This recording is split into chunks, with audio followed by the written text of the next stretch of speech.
নারীর সাথে অবৈধ সম্পর্ক, খোদার কসম উনি বলছে কারজুন, এটা একটা ঋণ। করজ ঋণ আদায় করতে হয়, ঋণ সুদ দিতে হয়নি। কথা বলে না, ঋণ সুদ করতে হয়নি। কর্জ নিলে, ঋণ নিলে এটা সুদ করতে হয়নি। কথা বলে না, সুদ করা কি সুন্নত না বাধ্যতামূলক? এই ঠিক ইমাম শাফি রাহমাতুল্লাহ বলছে জিনা ব্যভিচার, নারীর সাথে অসভ্যতা, অশ্লীলতা, বেহায়াপনা। উনি বলছেন এটা করজ, এটা ঋণ। উনি বলেন হে যুবক, তোমার এটা তোমার পরিবারের কাউকে না কাউকে দিয়ে শোধ দিতে হবে। আল্লাহ কসম, এটা কিতাবে শোধ দিতে হবে দোস্ত। আল্লাহ মাফ না করে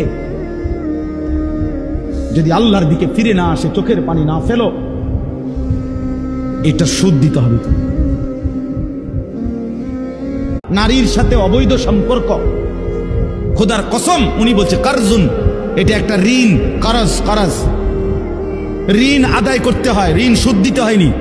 কথা বলে না, ঋণ সুদ করতে হয়নি। কর্জ নিলে, ঋণ নিলে এটা সুদ করতে হয়নি। কথা বলে না, সুদ করা কি সুন্নত না বাধ্যতামূলক? এই ঠিক ইমাম শাফি রাহমাতুল্লাহ বলছে জিনা ব্যভিচার, নারীর সাথে অসভ্যতা, অশ্লীলতা, বেহায়াপনা। উনি বলছেন এটা করজ, এটা ঋণ।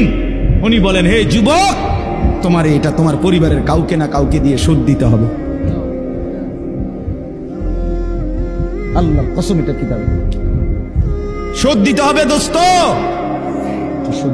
আল্লাহ মাফ না করে যদি আল্লাহর দিকে ফিরে না আসে, চোখের পানি না ফেলো,